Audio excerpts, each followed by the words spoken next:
The Committee on Homeland Security, Subcommittee on Border Security and Enforcement will come to order. Without objection, the chair is authorized to declare the committee in recess at any point. The purpose of this hearing is to examine the actions that gave rise to the historic border crisis we witnessed over the last 4 years. And more importantly, this hearing will enable Congress to explore potential legislative solutions to ensure that the United States does not endure another such crisis. I now recognize myself for an opening statement. Good morning and welcome to the Subcommittee on Border Security and Enforcement hearing on how the Biden-Harris administration's failed border policies fueled a historic crisis at our southwest border, which the Trump administration is now addressing with bold, long-awaited action. First, I want to say it is an honor to serve as chairman of this subcommittee, and I look forward to working with my colleagues on both sides of the aisle, especially with the ranking member, the gentleman from the great state of California, Representative Correa, as we seek to address the critical challenges facing our nation's border security. Just over 4 years ago, on January 20th, 2021, President Biden was sworn into office, and on that very same day, with the stroke of a pen, he issued executive orders dismantling years of robust border security measures implemented by the first Trump administration.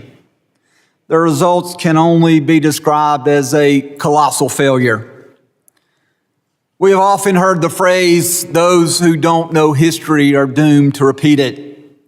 So to be clear, this hearing is not about looking back just for the sake of looking back, but instead is about learning from past failures so that Congress can work together to pass meaningful and lasting solutions to secure our border. The policies we put in place today will shape the future and ensure the failures of the past will never be repeated. Over the course of 4 years, the Biden-Harris administration introduced sweeping policy changes that prioritized rapid processing and release over enforcement, thereby dismantling border security policies meant to deter illegal immigration and protect Americans from foreign threats abroad. The consequences were devastating as we saw record levels of illegal immigration, a surge in crime committed by transnational criminal organizations, and a weakening of national security. The administration also ended key deterrent measures, such as Remain in Mexico and safe third country asylum agreements. It expanded the CBP-1 app and created mass parole programs to facilitate the illegal entry of inadmissible aliens into the United States. As a result, every state in America has now become a border state. Violent criminal gangs infiltrated American communities and carried out heinous crimes such as murder, assault, robbery, and rape. These crimes which jeopardized the safety of all American citizens. When President Trump took office in January, he and his administration wasted no time in reversing the failed policies of the Biden-Harris administration. His administration immediately declared a national emergency at the southwest border and took aggressive action such as deploying troops to assist and support DHS to regain operational control. The president also resumed border wall construction, ended Biden-era mass parole programs, and terminated the failed catch and release policy. The results were seen almost immediately. By the end of February, Customs and Border Protection data revealed record low numbers of apprehension at the southwest border. Illegal entries between ports of entry plummeted 94% compared to February of 2024. Meanwhile, at the same time, Immigrations and Customs Enforcement ramped up its enforcement efforts and increased arrest of public safety threats by 627%. I would like to close with a quote from one of our witnesses. "The bottom line is this did not have to happen, and we need to prevent it from happening again. We must do all we can to learn from the past, to protect the safety and security of all American people and to ensure that the failures of the past will not be repeated.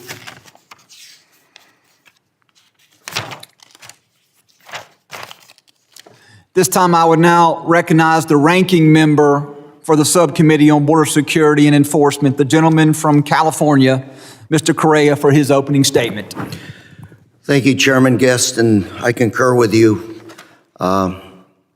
Thank you for being chair of this committee. I look forward to working with you on border security. Border security, in my opinion, is not just border security, it's national security. And this is not an issue of Democrats or Republicans, but rather it's an issue that addresses all taxpayers, all citizens in this great nation. Today is our first subcommittee hearing, 119th Congress. This topic, selected by you, Mr. Chairman, we're looking at the past. Yet, I'd like to look at the future and what the challenges are for us at the border in this nation.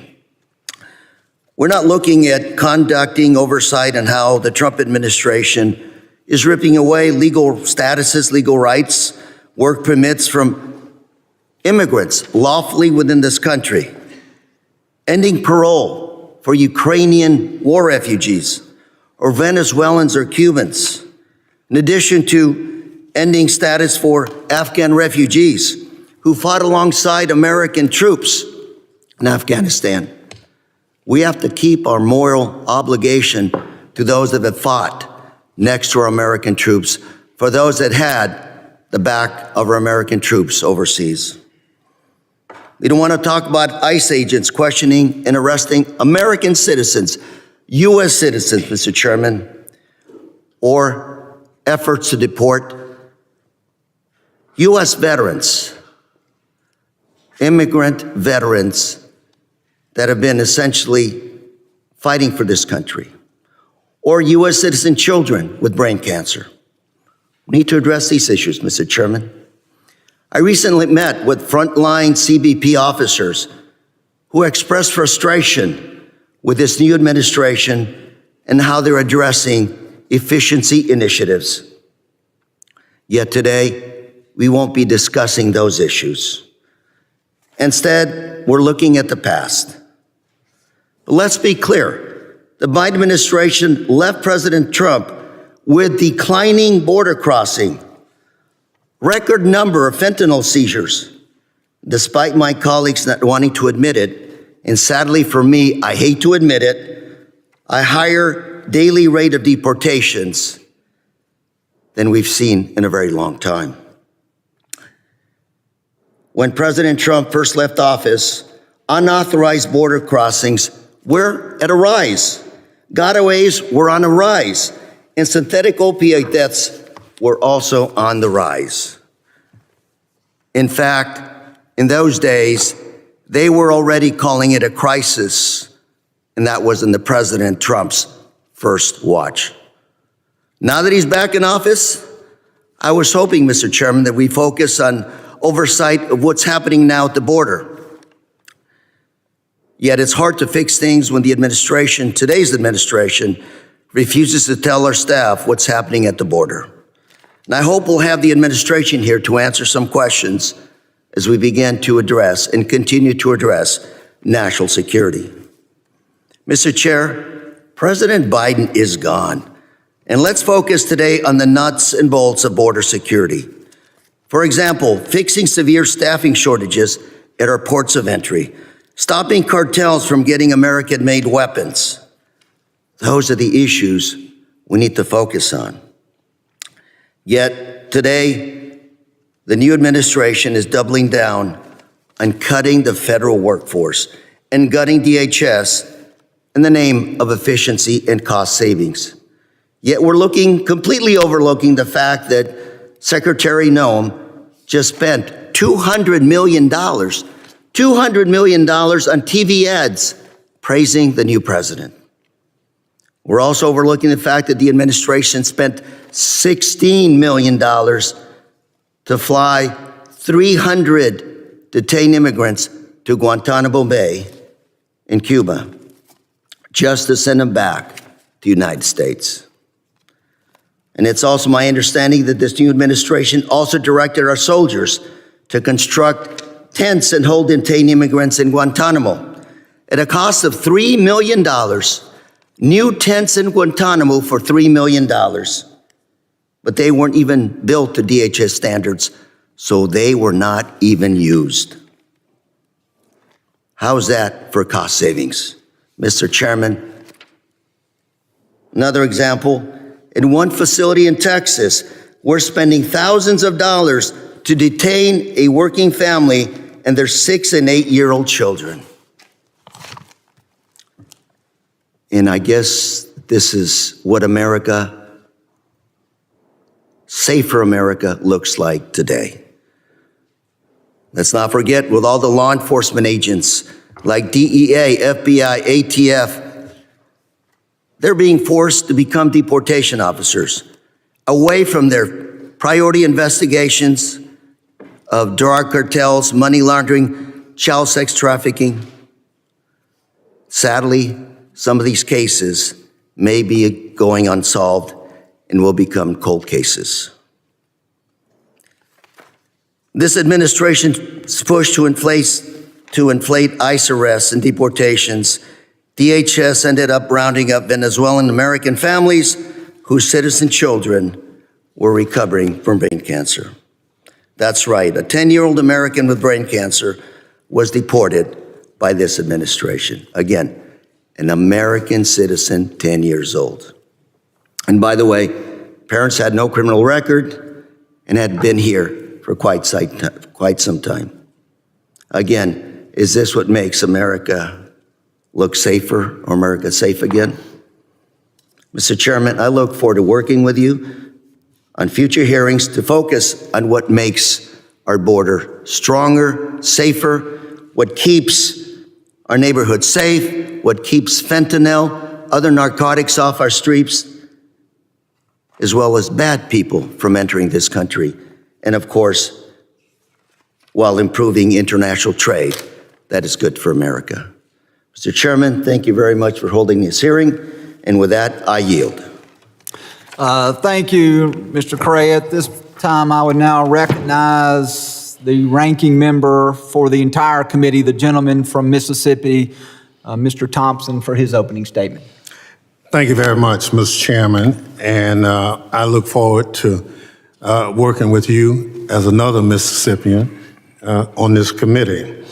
I welcome our panel of witnesses and look forward to their testimony also today. But more than 2 months into the Trump administration, Americans want to know why administration officials aren't here to answer the questions. Why haven't Republicans held a single hearing with administration witnesses this whole Congress? Why don't Trump administration officials answer to this committee for their immigration policies? And are they afraid of answering our questions about why they've rounded up and detained U.S. citizens, even deported U.S. citizens with no due process? And you have already heard about the 10-year-old American girl who was deported battling brain cancer. Don't they want to explain why they've disappeared people with no criminal record or evidence of wrongdoing from this country without so much as a hearing in defiance of a federal judge's order? Or why they've pulled law enforcement off cases targeting child abusers, traffickers, and smugglers to carry out immigration raids against people with no criminal history?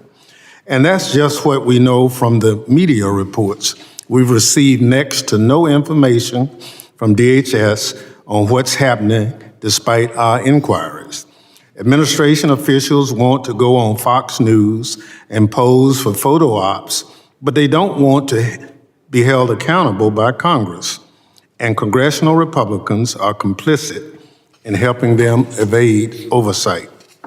Today, my Republican colleagues want to talk about the Biden administration yet again, rather than the bad policies and abuses of the Trump administration. I guess it's to be expected.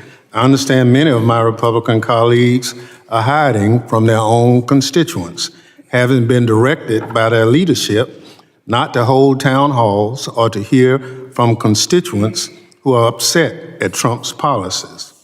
We should be focusing on the issues affecting our communities today.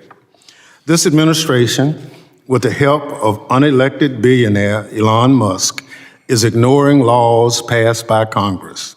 They are making Americans less safe while increasing prices for everyday goods. This committee should be providing oversight on the Trump administration as they sentence people with no criminal record to hard labor in a notorious prison in El Salvador.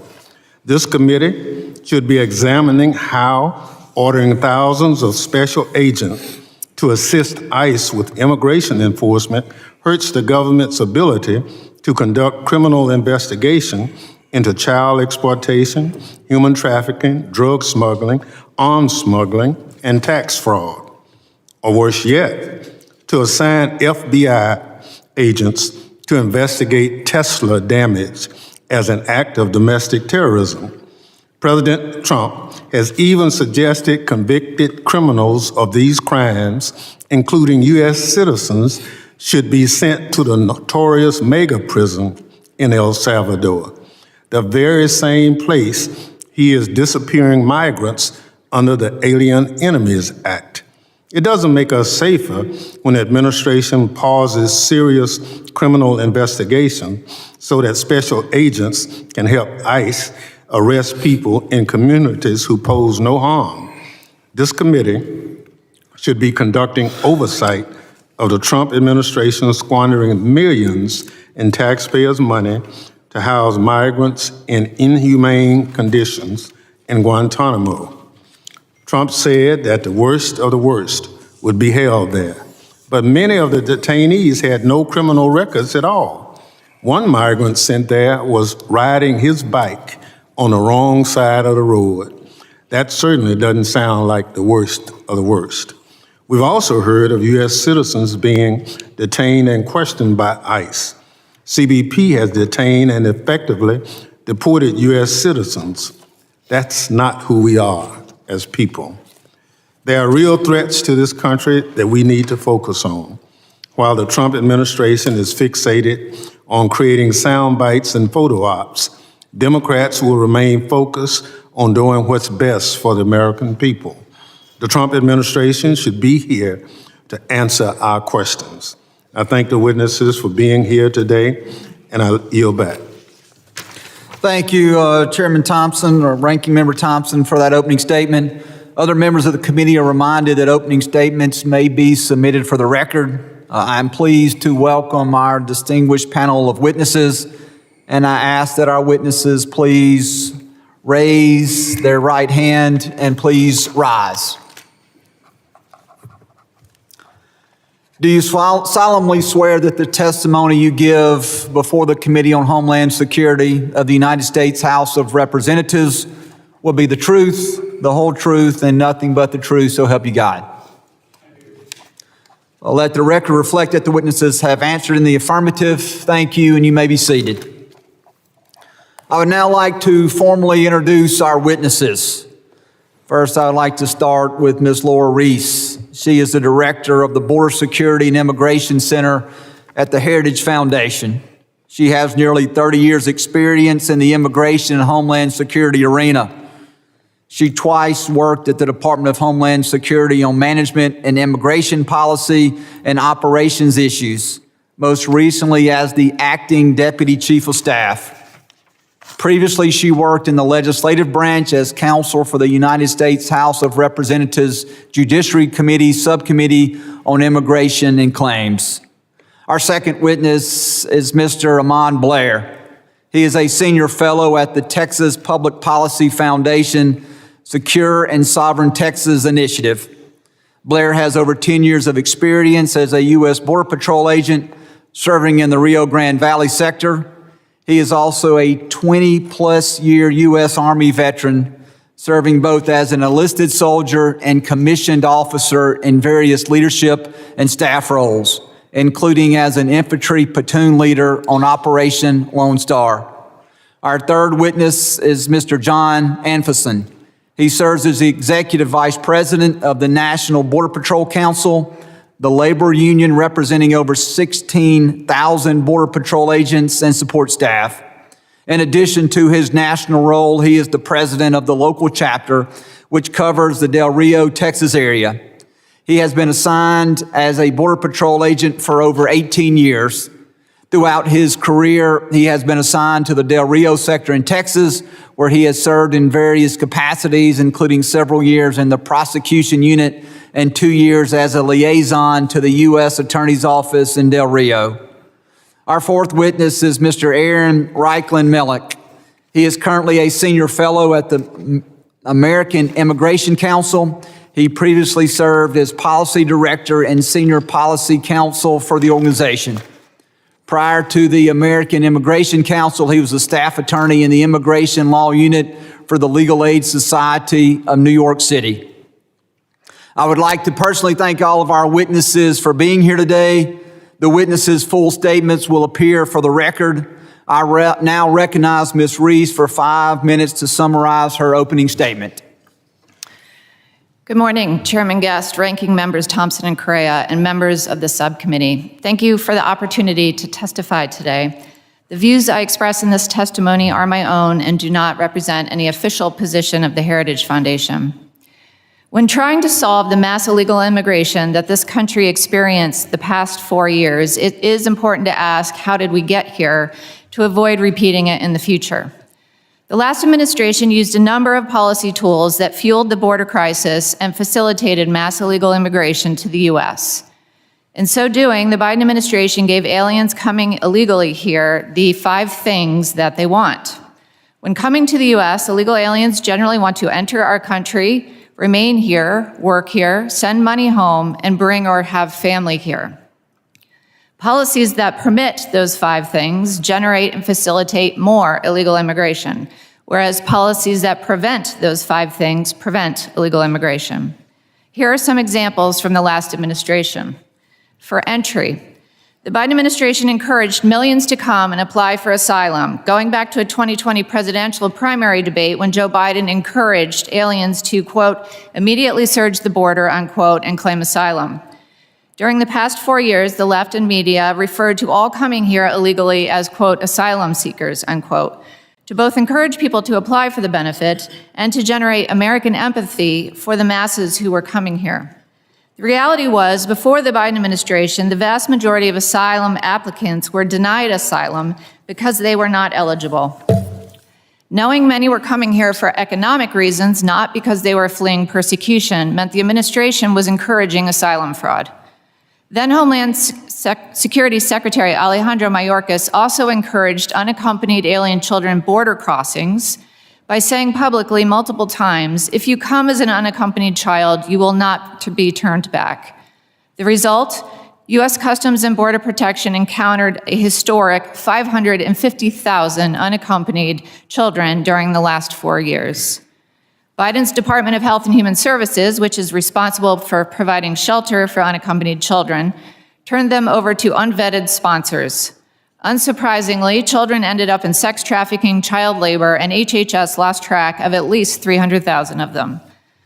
The Biden administration also paid tens of billions of dollars to non-governmental organizations, or NGOs, to build an infrastructure for mass migration from as far south as at least Panama to and throughout the U.S. These NGOs arranged transportation, shelter, healthcare, documentation, legal services, and other, quote, wraparound services for the aliens. The money sent to these NGOs went out through DHS, the State Department, HHS, USAID, the Justice Department, and more. We, the U.S. taxpayers, were paying for our own national destruction. To bring in additional tens of thousands of inadmissible aliens each month, Secretary Mayorkas went around the legal visa process, around the U.S. Refugee Admissions Program, and instead issued mass parole based mostly on nationality and in violation of the immigration statute. To allow the masses of aliens to remain in the U.S., the Biden administration severely restricted immigration enforcement, gave billions of dollars to sanctuary jurisdictions in conjunction with the NGOs to shield inadmissible aliens, and provide them benefits. The administration also increased and extended numerous designations of temporary protected status, used prosecutorial discretion to not seek aliens' removals, and administratively closed other removal cases, thereby giving deportable aliens more time here until they could become eligible for another immigration benefit. As for working in the U.S., Secretary Mayorkas issued employment authorization documents as a default. If the underlying immigration benefit, like merely filing an asylum application, already provided work authorization, Secretary Mayorkas accelerated it. If Congress never authorized work for an immigration benefit, like parole, Mayorkas issued work cards anyway. The Biden administration abused our immigration system, resulting in a historic 11 million CBP encounters in just 4 years. These bad policies brought unsustainable numbers of people to our communities, along with national insecurity, fentanyl, violent gang members, and other issues. With the new Trump administration, we have already seen border numbers plummet because President Trump immediately put policies into place that prevent illegal entry and other benefits for inadmissible and deportable aliens. This concludes my testimony, and I look forward to your questions. Thank you. Thank you, Mr. Reese. I now recognize Mr. Blair for 5 minutes to summarize his opening statement. Dear Chairman Guest, Ranking Member Correa, and distinguished members of the subcommittee, good morning, and thank you for inviting me to testify before you. Over the last 4 years, the United States has endured a deliberately orchestrated invasion through weaponized mass migration. Millions of illegal aliens from over 170 countries have been funneled, often with cartel facilitation, into Texas and other border states, overwhelming state and local resources. This is not just a border crisis, it is a full-spectrum national security failure, manufactured by the Biden administration through the active subversion of U.S. immigration law, the construction of an illegal parallel immigration regime, and the forcible repurposing of our Homeland Security apparatus to serve foreign nationals rather than American people. Federal agencies once tasked with Homeland Security were repurposed into logistical arms for mass migration, tasked with processing, migrant care, and releasing millions of unvetted foreign nationals into U.S. communities. This myopic focus on the importation of foreign nationals left us blind to the current state of Mexico and the national security threats emanating from the border. Mexico is not a distant concern. It is the most strategically consequential nation to U.S. Homeland Security, and yet it remains one of the most underestimated and politically ignored threats in the American national security apparatus. While our defense establishment focused on the borders and sovereignty of foreign nations across the globe, Mexico devolved into a narco state on our doorstep, exporting violence, criminal governance, and destabilization directly into U.S. territory. Yet despite the clear and expanding threat, the Biden administration ignored Mexico as a national security priority, treating the border crisis as a humanitarian management challenge rather than the gray zone conflict it has become. This deliberate misframing paralyzed the federal response and allowed Mexico to become a sanctuary state for enemies of the United States. Mexico today is more accurately described as a state where federal, state, and local governance has collapsed in key regions, and foreign terrorist organizations dominate political and economic life, much like Afghanistan. These cartels function as hybrid threats, closely resembling their Middle Eastern counterparts. They employ terror as a political weapon, control territory, corrupt or co-opt institutions, and use violence strategically to shape governance outcomes. Their war is not against a rival state, it is against the very concept of law, sovereignty, and national borders. Therefore, the security environment along the U.S.-Mexico border cannot be understood through the outdated framework of criminality alone. What exists is an intolerable strategic alliance between the Mexican state at the national and subnational level and the cartels, a relationship that has evolved into a coordinated, aligned partnership with direct consequences for U.S. national security. The Biden administration's failure to acknowledge or confront Mexico's authoritarian backsliding effectively greenlit a regime that tolerates narco-terrorism as a cost of just doing business.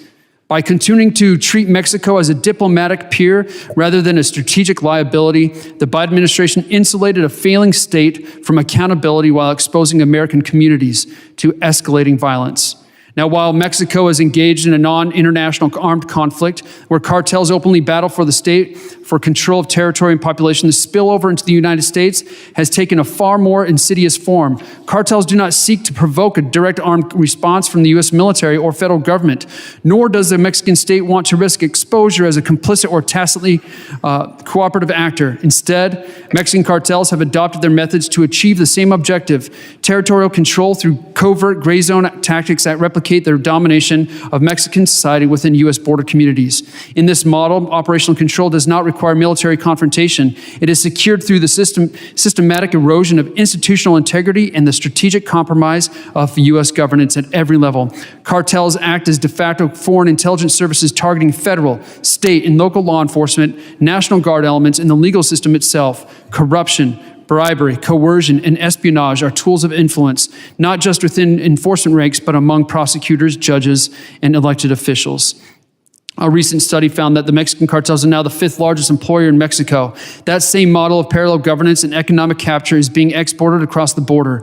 In rural Texas border counties, cartel activity is so deeply woven into daily life that the state is rapidly losing functional sovereignty in these zones without a single shot being fired. The communities along our southern border were witnessing in real time their subordination, not just to the surge of illegal aliens or the ambitions of a progressive elite, but to the strategic designs of foreign nations, foreign terrorist organizations, and their vast transnational criminal threats. This is no longer a border issue. It is a national one. Thank you, Mr. Blair. I now recognize Mr. Anfinson for 5 minutes to summarize his opening statement. Chairman Guest, Ranking Member Correa, and Ranking Member Thompson, distinguished members of the subcommittee, thank you for inviting me to testify here today. President Biden's executive actions and inactions during his term resulted in an unprecedented security and humanitarian crisis along our borders. It didn't have to be this way, and we have to do whatever we can to prevent it from happening again. Not only was the entire world encouraged to essentially illegally cross our borders, primarily with the goal of abusing the asylum system, but it caused our agents to be sidelined, left unable to do their jobs. Our job shifted from that of law enforcement to that of processing asylum claims, sitting behind computers on a virtual assembly line while illegal aliens disappeared into the country because we weren't there to do it. And a lot of these folks were only discovered later after being arrested for all sorts of crimes, some of them minor and some of them horrific. To put this in context, during the 12 years of Presidents Obama and Trump, there were approximately 1.6 million gotaways across all 12 years. During President Biden's 4 years, there were over 2 million. Now, this surge overwhelmed our resources and it led to tragic consequences. During President Biden's tenure, we saw an average of 690 deaths at the border per year, with FY22 being the worst, and there were over 900 deaths of people trying to cross the border. You compare that to an average of 370 deaths per year under President Obama and 280 under President Trump. And now all of these deaths are unfortunate, but it gives you an idea of how out of control things were or became over the past 4 years. I remember one incident in particular in Eagle Pass, Texas, in August 2022, where a toddler and an infant, they were siblings, had gone under the water when a family crossed the river. Agents on the boat patrol unit pulled the siblings out of the water. They performed CPR on them, doing whatever they could to save them. The toddler passed away right there at the scene, and the infant was taken to the hospital and died a few days later. The agents did their best to save them, and then they spent the rest of the day dealing with questions from CBP's Office of Professional Responsibility, with questions like, how long did you do CPR? Who told you to stop CPR? Did you use an AED? Among others. And they asked this because Congress requires OPR to investigate in-custody deaths and deaths of people that we encounter, so that they can provide a report to Congress within 72 hours. So that means agents who have dealt with traumatic events have to relive those events over and over right away so that OPR can figure out if they even need to report this death to Congress. The month after these two siblings drowned, 8 people died in one drowning incident just upriver, and they were swept away. And this just kept happening over and over. And the crisis strained local resources as well, with places like Maverick County, Texas, one of the areas that I cover. They had to bring in refrigerator trucks to store the unidentified bodies of people who died trying to cross the border. Our agents, including those who were trained as EMTs in the field, were often diverted from those field operations to process asylum seekers, which left non-EMT agents to do their best to handle rescue and recovery efforts. And this loss of life has taken a significant toll on our agents' mental health and morale. Since FY 2015, CBP has had 101 employee suicides, and in 2022, at what is probably the peak of the border crisis, there was a 50% increase in employee suicides compared to the previous 7-year average. And while the reasons for committing suicide are typically unknown, we do know that having to deal with objectively terrible and sad things at work, day in and day out without relief, does nothing to help anyone's mental health. Adding to these challenges, our agents faced unprecedented attacks and demonization. A prime example was the mischaracterization of an incident involving our Horse Patrol unit in Del Rio, Texas, during the Haitian migrant crisis in September 2021. There were 30,000 or so Haitians that crossed the border illegally, and these Horse Patrol agents were accused of using whips on some of them, and they were called racists. President Biden promised the agents would, quote, pay for what they supposedly did. And even though they were ultimately cleared of misconduct allegations, this media frenzy and the administration's premature condemnation severely impacted the agents involved and the entire agency. And these factors and others have made it difficult to recruit and retain agents. We currently have about 19,500 Border Patrol agents. 2,500 of them could retire today. Another 4,000 become eligible within the next 4 years. And if all of that weren't enough, some of our basic resources are also strained. As of the end of FY24, over 50% of our vehicle fleet is also retirement eligible. It takes an average of 403 days for a new vehicle to be ordered and delivered, leading to increased costs, and on and on. President Trump has some ideas for this manpower issue by proposing to increase Border Patrol pay, offer retention bonuses, add recruitment bonuses to bring in an additional 10,000 agents. We can only hope that there are enough people who still want to do this job. The bottom line is that the border crisis under the Biden administration severely impacted our ability to secure the border and strained our workforce to the breaking point. Thank you for your time. I look forward to your questions. Thank you, Mr. Ampherson. I now recognize Mr. Reichlin Melnick for 5 minutes to summarize his opening statement.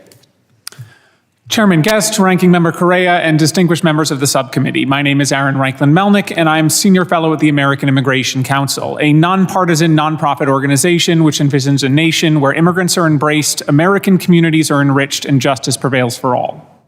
There is no doubt that President Biden's record at the border was mixed. As we have argued, Biden made measurable progress at restoring the asylum system while failing to lead on a national level to respond to the unprecedented rise in migration. True, the administration eventually settled on a strategy in 2024 that produced results, including a drop in border apprehensions of 80%. But the legality and long-term viability of this strategy was questionable, and it was ultimately too little too late. However, Joe Biden is no longer president. And while President Biden ordered DHS to focus on immigrants who are recent entrants or public safety threats, President Trump is focused on arresting and deporting all removable immigrants, including longtime residents, those with no criminal records, families, children, and undocumented workers. Trump has made immigration enforcement the top priority of federal law enforcement, above fentanyl trafficking, above terrorism, and even above protecting our children from predators. This obsession with draconian immigration enforcement will make us all less safe. If continued over the next 4 years, it may also impoverish us as a climate of fear and large-scale removals cause the economy to shrink and Americans to lose their jobs. Over the last 2 months, the Trump administration has reassigned thousands of federal law enforcement officers away from their normal duties to instead carry out low-level civil immigration enforcement arrests and prosecutions, including against many people with no criminal record. This has diverted resources away from serious public safety threats. According to Reuters, at Homeland Security investigations, which over the last 2 years reported saving 3,000 children from predators, scores of agents who specialize in child sexual exploitation have been reassigned to immigration enforcement. Rather than protecting kids, these special agents are staking out immigrant workers' homes and taking down license plates. At the Department of Justice, Attorney General Bondi declared on her first day that immigration enforcement is the top priority of the agency, above nearly everything else. Even the FBI's Joint Terrorism Task Force has been directed to assist in the execution of President Trump's immigration initiatives. But it doesn't stop there. 25% of the DEA's workforce has been reassigned to immigration enforcement. Rather than tracking down drug traffickers, DEA agents are combing through old files to find cases where prosecutors can add illegal entry or reentry charges years later. At the ATF, a full 80% of agents have been reassigned to immigration. Even the IRS isn't immune, with special agents trained in financial crimes being made to go after random immigrants instead. In a world of limited resources, diverting federal law enforcement to the mass deportation agenda will have an obvious effect. When HSI agents tracking online pedophiles are forced to stake out undocumented workers, our children are not safer. When DEA agents investigating drug rings are told to find immigrant families who missed court dates, our communities are not safer. And when FBI agents tracking terrorists are told to focus on immigration arrests instead, our nation is not safer. These concerns are not hypothetical. In 2018, under the zero tolerance policy, border prosecutors were ordered to charge all migrants with illegal entry.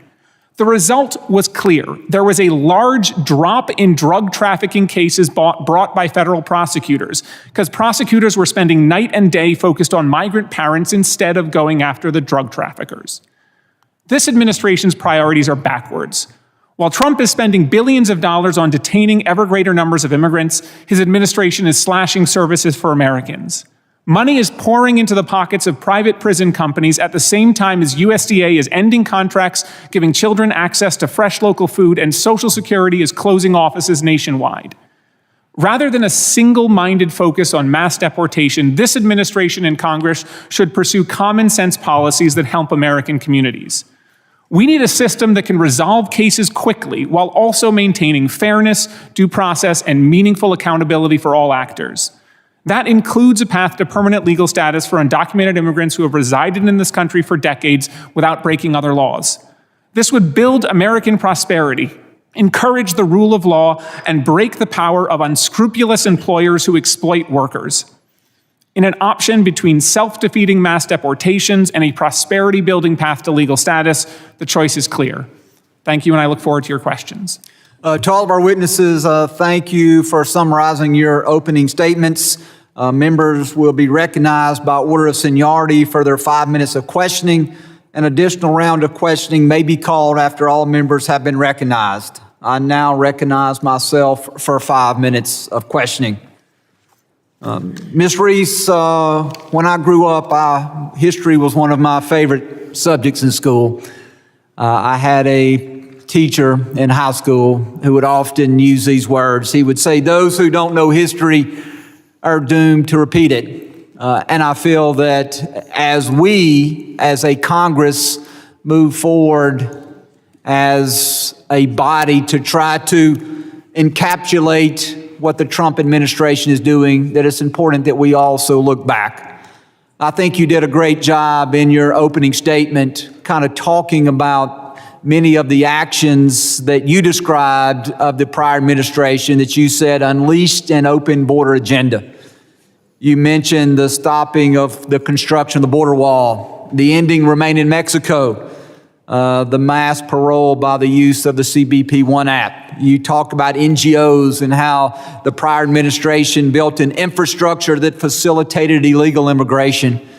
And so I would ask if just for a moment, if you would talk about these policies and the other failed policies of the administration and the impact that it has had on all law-abiding American citizens.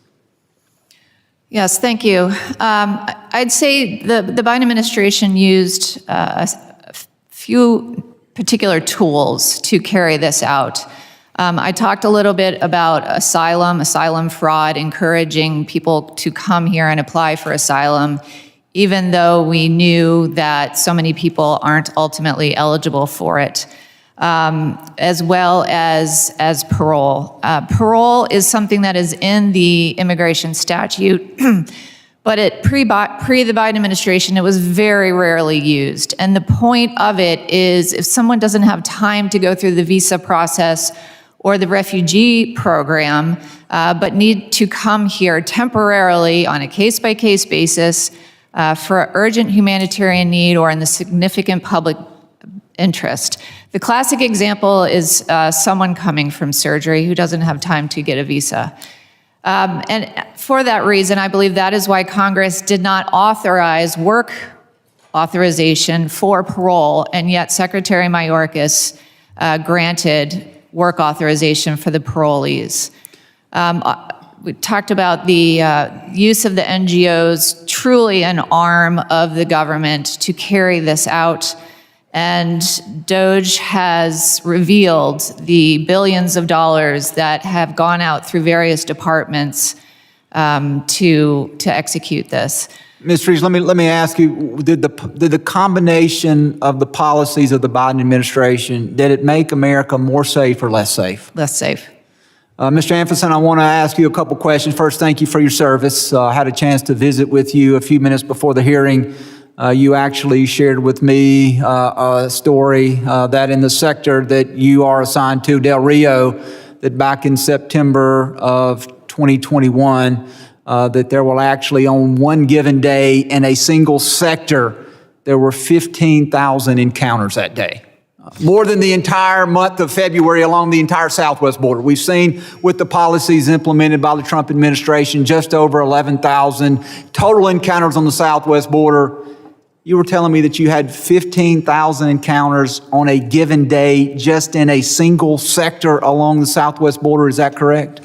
That's correct. We had what's been deemed the Haitian migrant crisis in Del Rio. Essentially, almost 30,000 people crossed over the span of about a week and a half, and the high water mark for one day was about 15,000 people below the Del Rio port of entry and in the brush to the left and right of it. So it was we've never seen anything like that before. Let me ask you about current morale. There was a statement issued in one of the opening statements, and I don't recall by Mr. Correa or Mr. Thompson, that the morale of the Border Patrol agents was low. How would you contrast the morale of the Border Patrol agents today versus the morale under the Biden administration? Complete 180 degree change. We're able to do our job again. We want to work. There's a lot of people bashing federal employees these days. We want to work. It's a very difficult job, and we want to be out there, and we're finally able to do it. And one final question, and I'll ask each of the witnesses just to answer yes or no, because my time is quickly expiring. It's been reported that there are roughly 1.5 million individuals who have final orders of removal that are currently at large within the United States. So that means that they've been through the process, their claims have been denied, and that a magistrate or a judge has issued a final order of removal for those individuals. And so my question is, should we be enforcing those orders of removal? Ms. Reese? Yes. Mr. Blair? Yes, sir. Mr. Yes. Anfinson? Yes, sir. And Mr. Reichland-Melnick? It depends on the individual circumstances. So if a judge orders a person to be removed, we should not enforce the judge's order. Is that your testimony? Many of those orders were issued in absentia against people who did not receive government notice. In fact, 20% of in absentia orders are later successfully overturned. So I think each individual case is different. All right, so I'm going to take that as a no. With that, I will now recognize Mr. Correa for his 5 minutes of questioning. Thank you, Mr. Chairman. I do hope we have additional opportunity to delve into these issues. Mr. Affinson, I had the opportunity to travel from Texas to California, visit most of the ports of entry and areas between ports of entry, talk to a lot of your agents. Most of the employees right now at the border, green and blue uniforms, came on board after 9/11. So you're right, we've got a massive wave of retirements coming any day now. Low morale, pay. You pay a person at San Isidro the same that you pay somebody in New Mexico. Mandatory overtime? Do we have mandatory overtime? That's correct. So you got an agent who's got to go home and take care of the kids, a single parent. What does he say when he's popped with a 16-hour turn to work? Sorry, at best. How does that help morale? That's right. Okay. Suicides, absolutely. And I hope, Mr. Chairman, moving forward, let's look at these issues. That's bread and butter stuff. Recruitment. The reason you can't bring in more people is because of the security background check. It's tougher than even the FBI's background check. These are the issues we got to look at, and we've been talking about for years. Now, Mr. Blair, you talked about the narcos. Yes, sir. You did. You're absolutely right. Very powerful. Been to Mexico. People are scared to death to walk on those streets. Who finances those narcos? They finance themselves through their illicit commodities. The sale of drugs to our taxpayers, our constituents. Those are American dollars that are going to Mexico to finance the narcos. Is that correct? Yes or no? Yes, sir. We are one of their So largest. you're witnessing right now the biggest transfer of wealth in recent history. American consumers financing narcos that are killing people in other countries. Yes, no? Yes, as well as all the other 65 Thank you very much. Love to talk to you a little bit more, but I got a couple of minutes left. Maybe one of my colleagues here can indulge you a little bit more. But Mr. Reichelt-Melnick, let's talk about that a little bit. Trump administration pulling thousands of agents to the border, pulling FBI, DEA, ATF from investigating child abuses, sex traffickers, gangs, drugs. If you want to go after these issues, wouldn't you go after the pocketbook? Wouldn't you go after and investigate where these dollars are flowing, where they're coming from?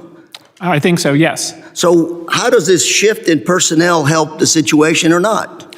I don't think it does. I think trained law enforcement that are focusing on very serious crimes like child sexual exploitation should stay on the job doing those jobs. I mean, if you want to punch a drug cartel, you want to go after their pocketbook, correct?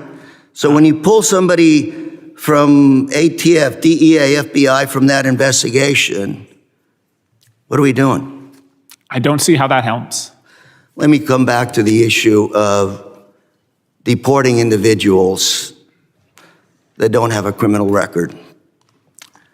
I'm from California. We're land of the nuts and fruits, many say.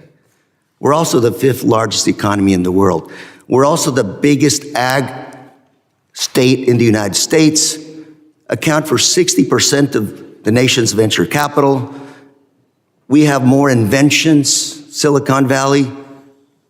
We've been able to fix our human resource, our workforce issues by integrating documented and undocumented workers.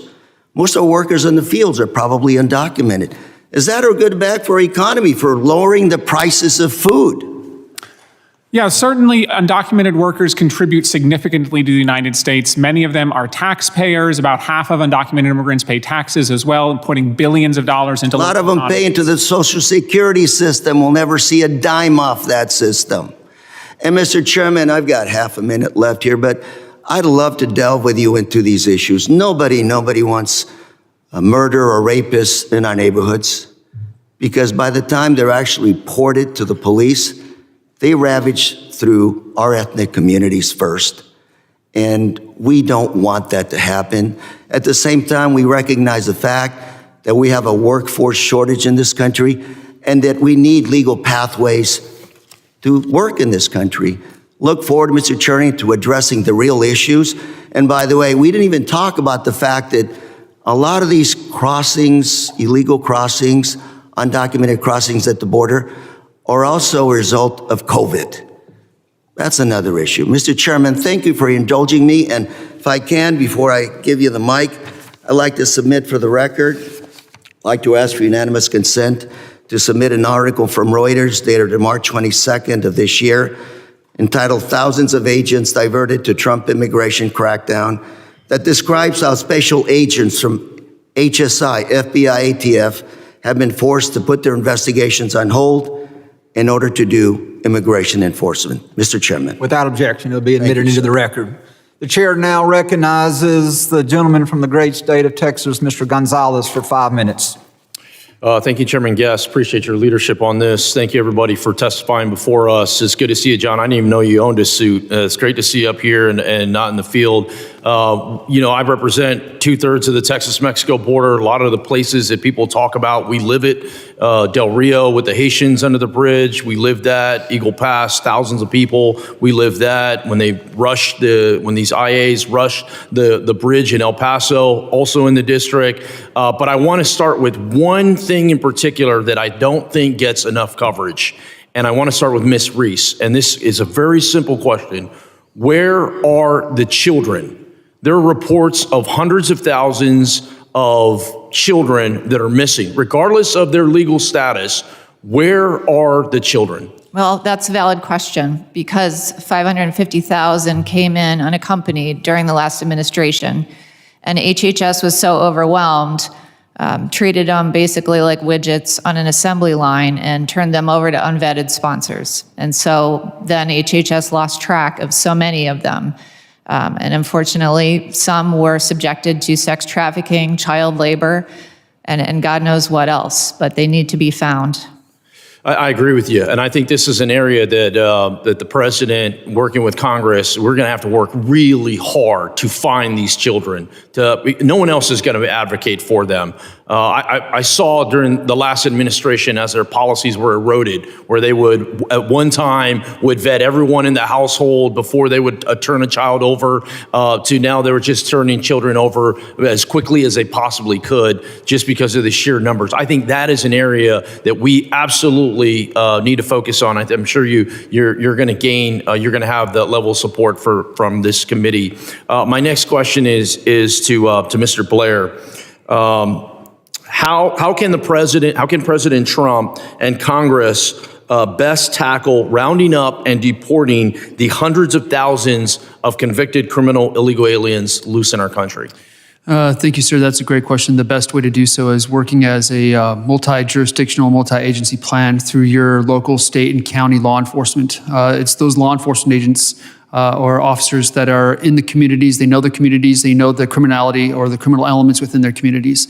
So the only way that President Trump and also Tom Homan are going to be able to go after all those hundreds of thousands that are currently on the non-disclosed docket for ICE that have criminal records is by going through a multi-agency, multi-jurisdictional plan led by the federal government. The federal government is just not big enough. Federal agencies are not large enough. And so they're going to have to go through that all the way down to the local level. Spot on. I couldn't agree with you more. Last year, I sent a letter to ICE asking how many convicted criminal illegal aliens are in our country. One, I was shocked I got a response back, but even more shocking was the fact that it was 662,000. That is a large number. And to your point, the only way we're going to accomplish this is if we all are in the same boat, paddling in the same direction. Local, state, federal, all coming together. I just held a roundtable last week in San Antonio with my sheriffs, with my police chiefs, we had FBI there, we had HSI, we had DEA, you had all these different partnerships, and you've already seen some of the successes that President Trump has been able to, and his administration has been able to accomplish in Houston and throughout the country. But to your point, I think you're spot on. We have to do more, and the only way we do this is if we all pull our resources together to get these. Once again, I'm not talking about somebody that is here waiting their court case. I'm talking someone that's a convicted criminal illegal alien to the tune of 600,000. My next question is to you, John. It's pretty simple. I mean, you're on the ground. You're in the field. What is the pulse of the Border Patrol agents on the ground after President Trump has initiated these policy changes? Well, they're doing the job that they were trained to do, so obviously they're happy about that. There are a lot of different policies that are being challenged in court, so we're day to day, things are changing in terms of what rules are supposed to be followed. So that's been a little confusing, but ultimately they're glad to be back to work doing the job that we were doing, at least during the first Trump administration. So it's completely different than what it was in the last 4 years. Yeah, I agree with you. I mean, I've been since the president has taken office. I've been at the border 6 different times, various different sectors. I have 4 different Border Patrol sectors. It is a breath of fresh air on the ground. One thing that I would add, though, I'm seeing a lot of agents, new agents that have been in the force less than 4 years that really don't know what their job is supposed to be. So I think a large part of it is how do we train our agents to get back to doing the jobs that they need to do. Thank you, everybody, again, and thank you, Chairman, for this hearing. Oh, thank you. I now recognize the gentlelady from Illinois, Ms. Ramirez, for her 5 minutes of questioning. Thank you, Chairman. We spend a lot of time in this committee, subcommittee, obviously it's the border subcommittee, but the entire full committee talking about the border. But I really think that for us to understand the border, we also have to understand history and context. 2 things incompatible with Trump's administration of authoritarianism, white supremacism, and this white man's good old days. So I want to spend some time doing a little bit of history here. Let's consider Cuba, Haiti, Nicaragua, and Venezuela. Why do these countries get humanitarian parole? Because each faced a humanitarian crisis. High numbers of asylum seekers crossed the border, fleeing political, social, and economic instability that the U.S. played a role in creating. But last week, the Trump administration announced that individuals from Cuba, from Haiti, from Nicaragua, and Venezuela must leave the United States in the next month, not because the humanitarian crisis has passed, but because this administration is committed to an authoritarian agenda and consequences be damned. So let's clear some things together here. Mr. Melnick, I want to ask you a couple of yes or no questions. First, let me start with, were any taxpayer funds used to bring these migrants into the United States? Absolutely not. Thank you. Can you explain how many people may lose their legal status under the Trump administration? When just the CHNV parole program, which the administration announced would be terminated earlier last week, we're looking at hundreds of thousands of people. And so far, with temporary protected status, 800,000 combined with another 300,000 likely in the fall. And very briefly, what types of jobs are people in the CHNV program and temporary protected status filling in our communities? They're filling all kinds of jobs in communities like Springfield, Ohio, where they were helping rebuild the manufacturing base. And in places like Florida and Texas and California, they're working legally. They're filling jobs that are open to any person in the country who's able to work legally. And without them, the economy will suffer. Thank you for your response. I want to talk about Guantanamo Bay. Mr. Melnick, let's just be clear again. Yes or no? Did detaining migrants of Guantanamo Bay improve our border security? Absolutely not. And yes or no, to your knowledge, did they send only criminals to Guantanamo? No. Yes or no, does the administration have the ability to hold the, quote, worst of the worst here in the United States? Absolutely they do. And yes or no, did they need Guantanamo to achieve that end? They did not.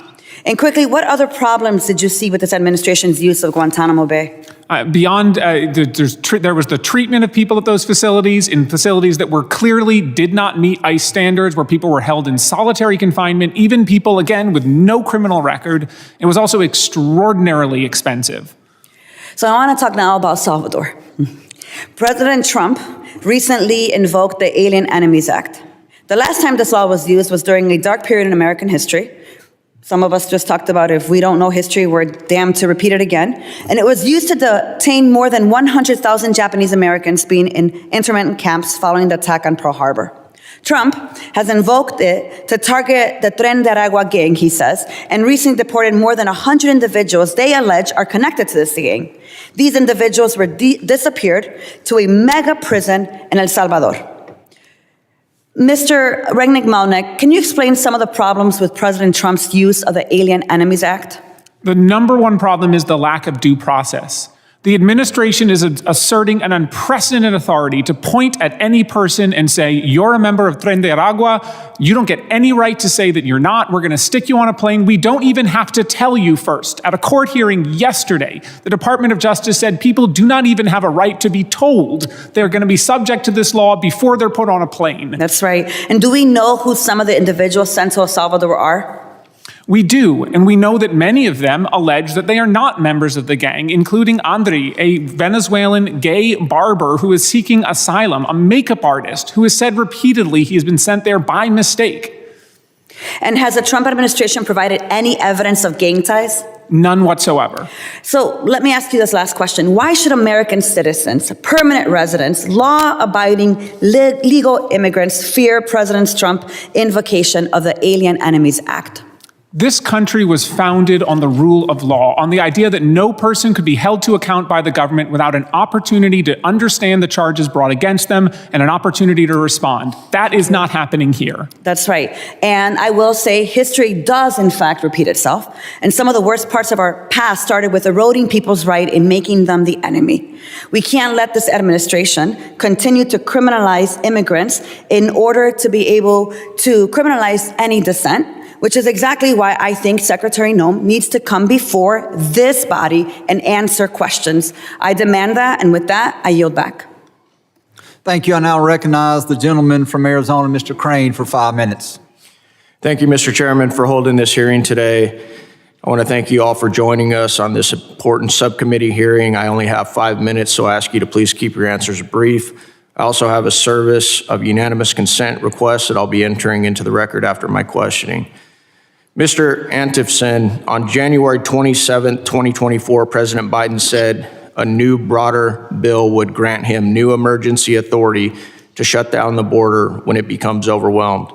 Additionally, on January 30th, 2024, President Biden said, when asked about his actions on the border, "I've done all I can do. Give me the Border Patrol, give me the people who can stop this and make it work right." My question to you, sir, did President Biden lie to the American people about his actions and authority at the southern border?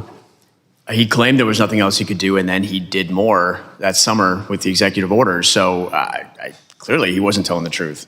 Thank you. DHS and CBP fall under the executive branch, meaning Biden always had the authority. He chose to operate the border in the way he did. Would you agree with that, sir? Yes. Mr. Blair, U.S. Customs and Border Patrol protection data released February 18, 2025, according to U.S. Customs and Border Patrol protection from January 21st through January 31st, 2025, the number of U.S. Border Patrol apprehensions along the southwest border dropped 85% from the same period in 2024.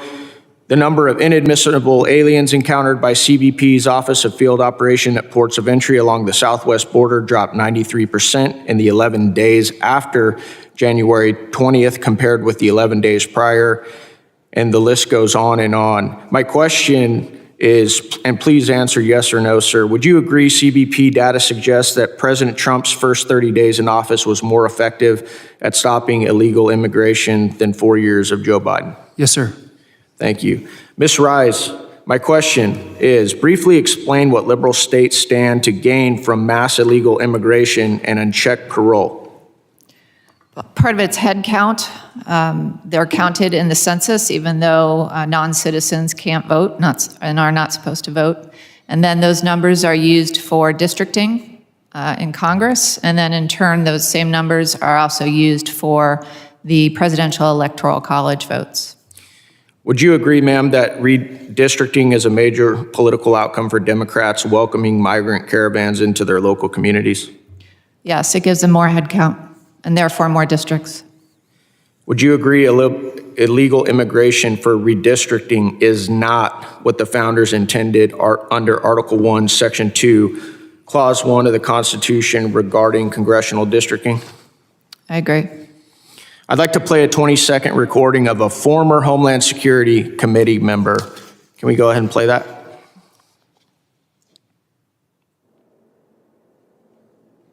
I'm from Brooklyn, New York. We have a diaspora that can absorb a significant number of these migrants. And when I hear colleagues talk about, the doors of the inn being closed, no room in the inn, I'm saying, I need more people in my district, but just for redistricting purposes. And those members could clearly fit here. I'm from Brooklyn, New York. We have a diaspora that can absorb a significant number of these migrants. And when I hear colleagues talk about, the doors of the.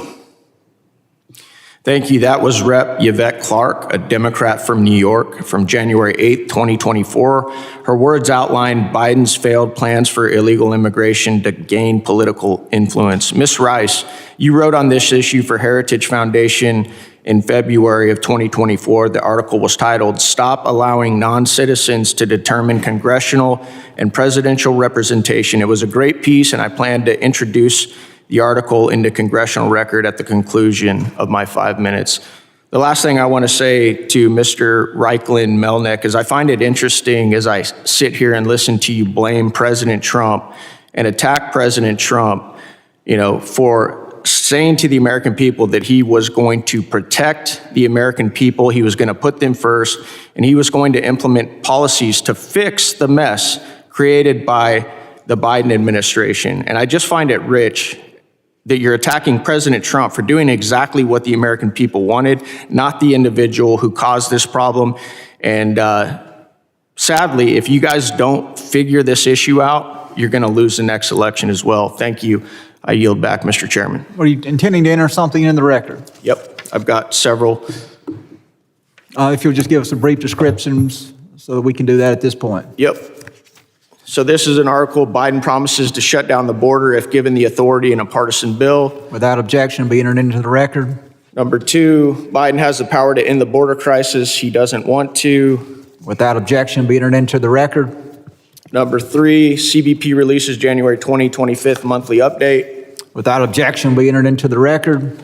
Stop allowing non-citizens to determine congressional and presidential representation by Ms. Rice. Without objection, be entered into the record. And the last one, Brooklyn Congresswoman wants migrants to fill up her district. And without objection, that will also be entered into the record. At this time, the chair would recognize the gentleman from Tennessee, Mr. Ogles, for his 5 minutes of questioning. Thank you, Mr. Chairman, and to the witnesses. My colleague invoked history, and so let's start there. Article 2, Section 1, the executive power shall be vested in a president of the United States. Section 3, the president shall take care that the laws be faithfully executed. The take care clause allows the president to issue directives and executive orders. And so as we look at how President Trump is addressing the issue of illegal immigration, whether or not he chooses to grant or deny humanitarian parole or amnesty or sanctuary is his prerogative per the Constitution. And staying on the idea of history for a moment, let's not forget all of those folks that entered in this country did so illegally. That is their first act, is an illegal act. It should also be noted, and if there's one takeaway from my questions or testimony in this committee, is that they should be deported. There should be no pathway. There should be no amnesty. This is our country. We get to decide who comes in, and we get to decide who leaves. It's that simple. If my friend and colleague from Arizona and I want to travel overseas, we'd have to do so on a visa. We'd have to do so legally. If we entered a country, whether it's in the Middle East or Europe, illegally, they would kick our butts out. I don't think anyone can deny that fact. And yet we try to hold ourselves to some higher standard, and we point to other issues or complaints about, well, it's stressing the FBI or it's stressing the long laundry list of moaning and groaning. And we're forgetting the very fact that they entered this country illegally. And if we choose to send their butts home, again, pardon me for saying that, I have children, that's our prerogative. It's just our prerogative. You mentioned, ma'am, in your article, what I would say, a very diabolical motivation for why the Biden administration so carelessly, recklessly allowed our country to be invaded, and that was the presidential election and the next census. Because you see in the blue states that are having population flight are disproportionately being flooded. You see in the future in the next census where states like Tennessee, my home state, Ohio, the Carolinas, Florida, maybe Texas will pick up additional House seats. That will forever change the House of Representatives to be, quite frankly, Republican. The Democratic Party, I believe, and this is my opinion, flooded our country to try to stem the inevitable. That this country is sick and tired of the woke nonsense and the invasion that's taking place under their watch. You have blue mayors, Democratic mayors in blue cities under the Biden administration that were screaming for assistance. Please stop. We can't take any more. I went to the border under the Biden administration. I traveled to Tucson. I went south, hit the border, and I went to a section that wasn't controlled by the United States government, but rather the cartel. And while we were there in this very remote area, on one of the hottest days of the summer, had over 100 people turn themselves in to myself and the special operators that we went down with. I went down with. Went down unannounced, by the way. And before Border Patrol would come and pick those individuals up, 3 different pods, they sent choppers up in the air to fly for over half an hour because they would not come into the area until they had completely surveilled and made sure the cartel wasn't in the area. Some of those gaps in those fences, and by the way, I crossed into Mexico, walked in about 100 yards, and as I walked in, a cartel sniper crossed over the ridge and put eyes on me. This is the United States border. I would argue that a sovereign nation should have three things: a secure border, fair, open, and honest elections, and obviously a powerful military. The Biden administration failed at all three of those. And President Trump is working to fix the record. I support the president, and again, I'll emphasize, no amnesty. It's time to start mass deportations. Thank you, Mr. Chairman. I yield back. Thank you. At this time, the chair recognizes the gentlelady from South Carolina, Ms. Biggs. Thank you, Chairman Guest. Border security is a priority for my district, and I'm grateful to you for holding this hearing, and thank you to our witnesses for being here today and giving us your input. The Biden administration border crisis inflicted historic damage on our nation, and I think that is relevant to today. Under his failed leadership, illegal crossings reached record highs with over 300,000 in December 2023 alone, and more than 9 million over Biden's 4 years as president. The illegal population is now estimated to exceed 15 million. Meanwhile, American families, like those in the 3rd District of South Carolina, were left behind. After Hurricane Helene, our community struggled to pick up the pieces while illegal immigrants were placed in luxury hotels. Mr. Chairman, I would like to enter into record this article entitled "Clawed Back. DHS Chief Nome Secures Eye-Popping Sums Sent to New York for Migrant Hotels."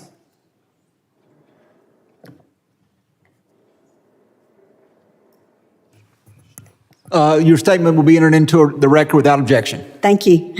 This article demonstrates how the Biden administration abandoned the American people in favor of spending $59 million in taxpayer money on illegal immigrants in New York City. That's just unfair, and it's un-American. Under President Trump's leadership, we are already seeing a return to law and order and national sovereignty. In just 1 month back in office, border encounters dropped to just 11,000, proving that strong leadership, not luck, solves crisis. So my question is to Ms. Reese. We've talked about a lot here today, but what impact did this have on average American families? And I'm talking about like housing costs or strained school systems, longer wait times for health care, when the last administration put illegal immigrants ahead of our U.S. citizens. Well, communities were very strained, and they weren't notified in advance that large populations were coming to their communities. So they didn't have time to prepare for more teachers or expanded classrooms. So schools were overcrowded. Hospital rooms, emergency rooms were overcrowded, not enough shelter, so the prices of housing went up, and that is why this was a #1 issue for Americans voting last fall.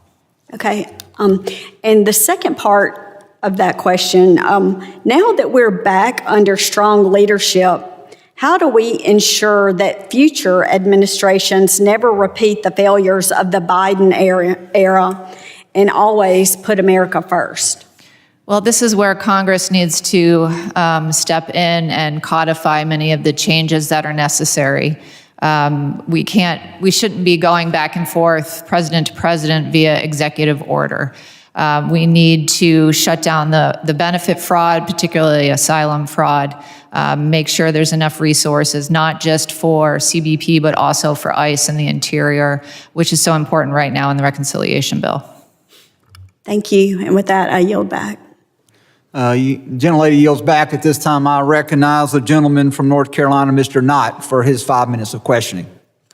Thank you, Mr. Chair. Witnesses, it's great to hear what you had to say. I'm sorry that I've been back and forth. I was able to hear most of your opening statements, and thank you for your opinions. Thank you for the work that you all have achieved to get here and to provide such valuable information. And from my background, I agree with most of what was said, and my personal belief is that the border crisis of the last 4 years was an intentional act inflicted upon the American people.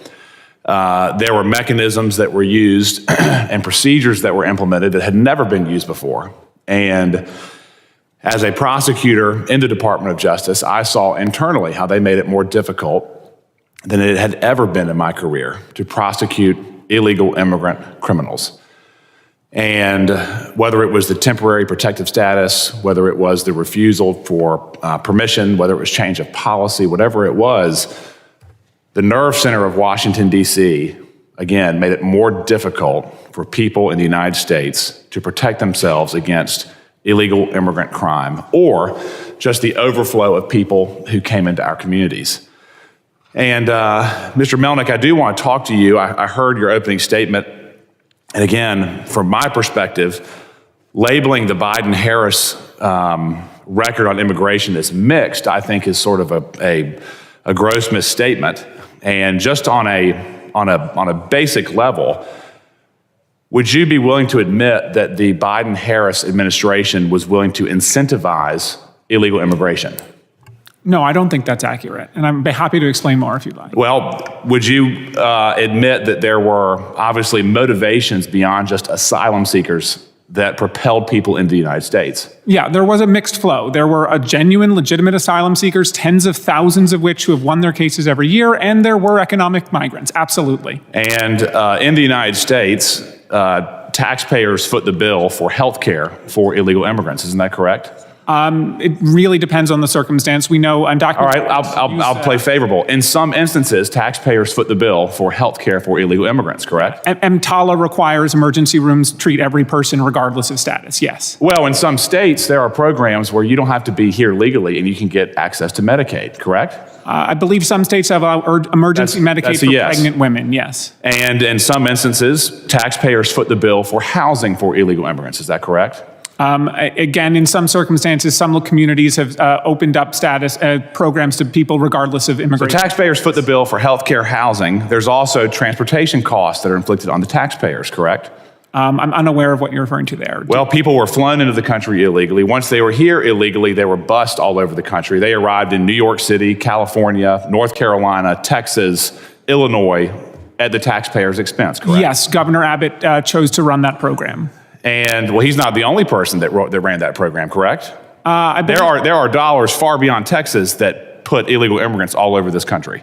Other states and communities offered up travel vouchers to some individuals who wanted to travel to other countries. And in some instances, upon arrival, illegal immigrants can get driver's licenses. Isn't that correct?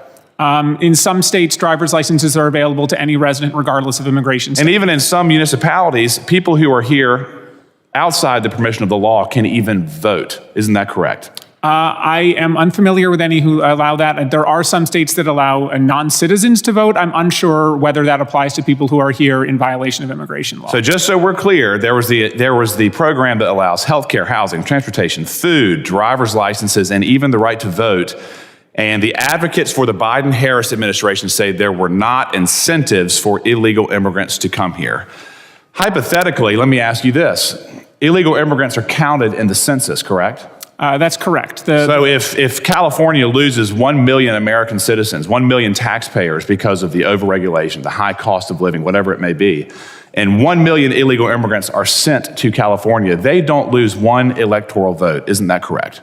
It's basic math. Isn't that correct? It depends on the other populations, actually, because if other states grow higher, the formula is actually quite complicated. They're not penalized by driving 1 million American taxpayers out of their state. Isn't that correct? If they've refilled Again, those seats with 1 million illegal immigrants. It depends on population growth and changes elsewhere. The formula is quite complicated. A state can maintain a stable population and still gain or lose representation. But they are able to maintain their electoral clout as if no one had left their state, correct? Again, this is a complicated formula. It depends on other states and the overall population growth. Maintaining a stable level of population does not necessarily lead to the same level of representatives. Well, gaining 1 million illegal immigrants at minimum, maintains electoral clout, correct? It would maintain population, certainly. Yes, and that's counted in the Electoral College. Yes. That's counted in the House of Representatives representation, correct? Yes, though I'll of course note Texas and Florida are the second and third highest level of undocumented immigrants in the country. That's not the question, but I appreciate the point. Illegal immigrants are afforded representation at the expense of citizens in states wherever they are. I would not say at the expense. You don't have to. Again, you're advocating for Biden and Harris. It's my time, sir. You are advocating for Biden and Harris's immigration record, which again, I think is a gross over-complimentary position. Ms. Reese. Mr. Knott, I'm sorry, but your time has expired. We'll talk soon. Thank you, ma'am. At this point, the chair would recognize the gentlelady from Texas, Ms. Johnson, for 5 minutes. Thank you so much, Mr. Chairman. It's an honor to be on this subcommittee with everyone here. Being in Texas, I have a frontline view of our border situation, and we can all agree it is a mess. Our agents are significantly under-resourced, and our agencies are woefully underfunded. But we would all be fooling ourselves if we said this was all on the Biden administration. Our immigration failures has been multi-administration long, over decades. George Bush tried to first solve this. Obama tried to solve this. Multiple presidents have tried to solve this, but it has been routinely stopped in the Congress. Republicans like to brag about border security. We're pumping our chests today trying to attack the Biden administration. But where was everybody last Congress when there was a bill on the table to fix it? There was a bipartisan bill worked on by members of both parties to have an agreement to put much needed emphasis on solving our border crisis, to give much needed resources to the border. One of the problems is that it takes people like 5 years to get an appointment, just an appointment to determine if they're here. And this is a crisis that needs to be fixed. But President Trump didn't want this border security bill under the Biden administration because he didn't want Biden to have a win. He was willing to compromise the ongoing safety and security of our border for politics, to have a campaign issue. And Republicans in this Congress silently complied, despite work and months of work to come up with a comprehensive, agreed-to bill that just doesn't happen in this building when people can come to it on both sides and agree. The reality of it is, President Biden had an aggressive asylum reduction program that worked. Right, Mr. Reichel-Melnick? It worked. There was a significant decrease in people coming to our border by the end of the Biden administration. Isn't that true? Yes, border apprehensions dropped 80% from December 2023 to January 2025. And so here we are, if we're talking about people coming to the border, it worked under President Biden's leadership. And what didn't work was passing a bill under Republican leadership in this building because they kowtowed to President Trump, who wanted a campaign issue. And now what we have is we're not going after violent criminals. We're going after kids with cancer. We're going after people who want to come here and build houses. We're not pursuing criminals. We're not pursuing drug dealers. We're pursuing chefs and cooks and people who want to pave our roads and work as floor nurses in our country. And we're rounding up people who are here contributing to our economy, paying taxes, so that we can have some photo op in Guantanamo of nonviolent criminals. One of the things that you said earlier that was really struck me in your comments, sir, was how we are diverting our various agency personnel from drug enforcement, from terrorist investigation, making our communities less safe to round up illegally people who are just here working, taking care of their families. Isn't that right? That's right.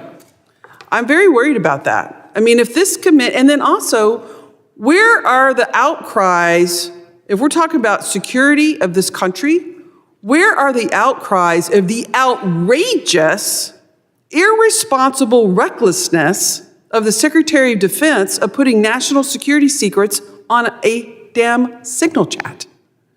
Where is that outcry? I mean, there should be, regardless of party, uniform outrage demanding that these folks on this signal chat come and testify to Congress so that we can uncover the gross violations of our national security that was engaged in the Trump administration. But again, crickets. I yield back. The gentlelady yields. We will now go into a second round of questioning. We will then allow Mr. Knott to start us off. Mr. Knott, you have 5 minutes for the next round of questioning. Thank you, Mr. Guest. And just to follow up with where we left off, again, I think that any summary or analysis of the Biden administration's immigration performance, other than it was an abysmal failure for the country, is far too rosy and candidly far too partisan. And I say that with respect. I understand that we can disagree. But when you look at the overall toll and the cost that it made most Americans feel and pay, anything other than an outright failure is far too rosy of a picture. And again, I'm familiar with your organization, Mr. Melnick. It does not seem to be very bipartisan. It seems to be very, very open-ended in terms of just if there is no number that would be too high. There's no cost that would be too high for the American people to take. And again, I'll go back to Ms. Reese. In regards to what we were discussing earlier, Mr. Melnick, you made some very compelling points insofar as it was an unsustainable influx for the country. And whether it's healthcare, whether it was law enforcement, whether it was educational quality, whether it was just basic infrastructure, can you please flesh out very concisely how illegal immigration, especially over the last 4 years, has been an unsustainable burden on the country? Well, starting, tens of billions of dollars went out the door to NGOs to build a very secretive infrastructure to bring in millions of people. So we have that sunk cost. Then we have overwhelmed communities, overcrowded schools, emergency rooms, jails, law enforcement, lack of housing, et cetera. And the communities have spent hundreds of millions of dollars, in some cases billions of dollars. The New York City mayor testified the billions of dollars New York City has spent on the back end to provide these services to illegal aliens. That doesn't even account for the deaths, the violence, et cetera, which is incalculable. Yes. And in regards to the incentives that we were talking about, there was no acknowledgement that there were incentives for illegal immigrants to come here illegally. I'm curious as to your opinion. The way I see it, there was innumerable incentives for people to come here illegally, as evidenced by the fact that they did to the tune of 10 plus million crossings. What incentives were you familiar with? The open border, the fact that they were released into the country, the fact that they could work here, continue to send money home, bring family here, have children here, et cetera. Yeah. Mr. Anfison, if I could get your take, you're familiar obviously with Border Patrol and the morale. Isn't it true, sir, that whether it was prosecutions of illegal reentries or the policies that came from the top at Border Patrol, the ability to enforce the border was compromised intentionally over the last 4 years? It was very difficult to seek prosecution. There were very specific and high criteria, very high bar to get prosecutions, certainly compared to previous years. And there was a lot of kerfuffle that was mentioned earlier that we can't fight terrorists, we cannot fight drug traffickers based off of the policies that the Trump administration is putting into place. Again, I find that grossly offensive. Can you fight terrorists? Can you fight drug traffickers with the open border policies that we saw over the last 4 years? You can't do anything with open borders policies but let people in. Except welcome them in. So again, this narrative that we cannot fight criminals with tough immigration enforcement, I find to be fundamentally contrary to reality. In regards to the border bill that they said that President Trump torpedoed, did you have an opinion about that bill? As an organization, we were in favor of it to a degree. I call it sort of like a Stockholm syndrome. At that point, we had been used and abused for so long that anything seemed good. But in the long run, it had a sunset clause. It was going to go away, and then it wasn't going to change anything in the long run. And there were obviously portions of that bill that would have codified in terms of tools that you had, it would have made it more difficult in some respects to enforce the border. Ultimately, yes, sir. Mr. Blair, in regards to your experience, are you familiar with the way that bill that was referenced by my colleague on the other side of the aisle would have hurt the ability to enforce the border? Yes, sir. It would have codified illegal immigration to the sum of a few thousand. Yep, and it would before the border was closed, it would have welcomed roughly 2 million in before it was an automatic closure, correct? Yes, sir. And in regards to the exact language, it legalized, codified, catch and release, correct? Yes, sir, it did. I'm again running short on time. Mr. Chairman, I will yield back the balance. Again, I thank the witnesses for their testimony, and we appreciate any commentary on how to make immigration work for the American people. Thank you. Thank you, Mr. Nod. It's amazing how quickly 5 minutes goes by, is it not? At this time, I yield to the gentleman from California, Mr. Correa, for his 5 minutes of questioning. Thank you very much, Mr. Melnick. One of quick questions and answers. Have U.S. citizens and legal permanent residents been caught up President Trump immigration raids? Yes. Have veterans who've served honorably and have been discharged honorably, have they been affected? Have they been deported? A veteran in Newark was arrested, but of course, veterans have been deported for years. In fact, we've long called on Congress to provide Has better due process been afforded to individuals detained? We have serious concerns about the process that's going on, including multiple allegations of violations of settlements and violations of detention standards. So, Chairman, I got to tell you, great issues here. And Ms. Reese, I heard you talk about census, redistricting. A little bit of my political history. I started out trying to represent an area whose registered voters, U.S. citizen voter registration participation was very low. Heavily immigrant community. Never wanted to vote. It's called voter suppression. They would get letters saying anybody who's not eligible, legally registered to vote, you're subject to a felony. When you get a letter like that at home, guess what people do? They say, hell no, I'm not voting. I don't care if I'm registered. I'm legally registered. Or I'm not going to vote because I want to stay away from that process. And the last census, President Trump put out an edict. Do not count them people. Who are those people? All the above. California lost 1 seat, congressional seat. Texas should have gained 3 seats. But in Texas, unlike California, they didn't encourage people to be signed up, to be counted. Citizens, non-citizens, legal, and undocumented. There's a lot of issues here. Love to sit down and talk to you. Mr. Melnick, what's the value of nearshoring? We're talking about bringing back manufacturing from China to the USA. Southern California today is the manufacturing center of the United States. Guess who those employees are that are working making widgets? I think immigrant workers tend to have a very... With and without documents, because they have those employers saying, Lou, help me, my workers need to be legalized. They're not.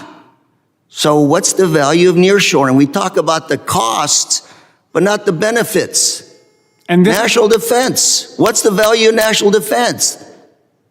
And this is one of the reasons that we think that a path to legal status can help push back against the unscrupulous employers that are exploiting people. This country needs... Let's talk about an incentive to come to the U.S. Let's talk about incentive to come to the U.S. My trip to Guatemala, they were telling me, Guatemalan officials, that it cost $20,000 to make the trip from Guatemala to the border. You get 2 shots at crossing the border. After that, you're done. 80% of the women who undertake that trip north are raped or sexually abused. Mr. Raffinson, you know that as well. What is the incentive for these people? A welfare check? Is that going to get raped so I can get a welfare check? It's going to cost me $20,000 cash? What's the incentive? It's the American dream. Hunger? Something for my children in the future. And my kids are being recruited to go into gangs. This is the bigger issue here we have to address. It's not Biden. It's not Trump. It's public policy. You know, General Kelly, former Homeland Security chairman, would say, border security does not begin or end at the border. It's all of the above. And love to work with all of you in big public policy. Immigration to this country, a lot lately. Record number lately. When was the last time we had such record numbers? Early 1900s? Yes? Yeah, and Yes? 1990s. In the 1900s, what was their policy? You walked in through Ellis Island, and what was the policy? Deport you, or? You just had to show up at the U.S. border as long as you could show that you didn't have a disease or a serious enfeeblement was the laws they would let you in. 1990s, today, what's the policy? We've got a significantly more restrictive policy. In fact, we haven't updated our immigration laws since November 1990. It's been 35 years. What I'm trying to say, ladies and gentlemen, this is a multi-challenging issue. Immigration, border security, U.S. economic policy, foreign public policy, trade public policy, all symptoms of the same issue, which is American security. Thank you, Mr. Chairman. Love to continue the discussion, but I think I'm out of time. I yield. Thank you. At this time, I recognize myself. Mr. Melnick, in your opening written statement, you say that over 18% of individuals held in ICE detention who were arrested by the Interior by ICE had no criminal record. So putting that into perspective, 82% of those individuals arrested by ICE were at least charged, if not convicted, with crimes. Is that correct? That's correct. We know from ICE data the majority of those are immigration offenses and low-level offenses. In fact, only 12% of people currently held in ICE detention are categorized as the most serious offenders. And then in previous questions, I asked you a little bit about final orders of removal. And I think you said, and if I'm not trying to misstate, so if I get this wrong, please feel free to correct me, that you believe that roughly 20% of the final orders of removals should not be enforced because the individuals claiming asylum, they failed to appear at their court proceedings. Is that accurate?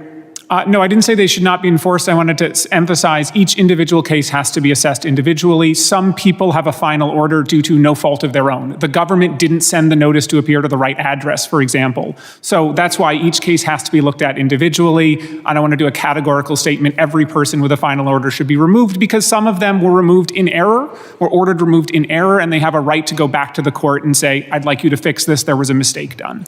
And so it seems to me, and maybe I'm mistaken, that you would like to establish what's known in the legal law, and as you know, as a bright line test. Are you trying to say that the bright line test of this administration should be that no individual who has not been charged with a crime should be removed from the country? No, but in a world of limited resources where we have nearly 4 million people in immigration court, it is important to focus on those with the most serious offenses first, not just take a scattershot approach to everybody. All right, and to the Trump administration's credit, over 8 out of every 10 of the individuals that they have apprehended have been charged with some crime. Now, we can argue whether or not we think that crime is serious enough that they should be apprehended or not, but over 80% have been charged with crime. And so there's not this roundup where we're out there seeking to bring in large numbers of people that have not been charged with crimes. You've not seen that, have you? We have seen a significant increase of arrests of people with no criminal conviction. And we've also seen a significant increase of those arrested that have criminal convictions. Yes, overall, and the overall numbers have grown over 600% from the same numbers a year ago. And so if your numbers are growing by 600%, you're going to see a larger increase of those with criminal convictions than those without. But then when you look at the overall percentages, we're still talking that 82% of the individuals arrested by ICE that they are seeking to deport have some sort of criminal convictions. And then you throw into addition to that, those that we talked about earlier with final orders of removal.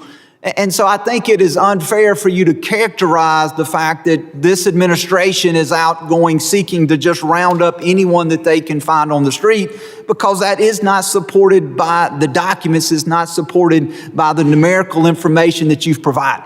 Well, I think the ratio has changed. When President Trump took office, about 6% of people in ICE detention arrested by ICE had no criminal record. So it's 18% now. It's tripled. So certainly arrests overall are going up, but the portion of those arrests that are people with no criminal record is rising faster than the portion of the arrest of those people with a criminal record. Thank you. To close on a high note, Mr. Anderson, I want to ask you if you would do myself and Representative Correa a favor when you return back to the men and women that you serve with. Please tell them that we thank them for their service. We thank them for their sacrifice. I pledge to you that myself and Ranking Member Correa, that we will do everything within our authority to make sure that the men and women who serve our country have the resources that they need, that you have the number of agents that you need to perform your duties, and that also that you have the pay that you need so that those individuals can support their families and that those individuals can be compensated for the work that they do. So with that, I would like to thank all of our witnesses for being here today. We had a distinguished panel. I believe that while we had a very robust discussion at times, I believe that it was an important discussion. Again, we appreciate you giving of your time to enlighten us and other members of this committee on the important decisions that we have facing us. And with that, the hearing will be adjourned. Thank you.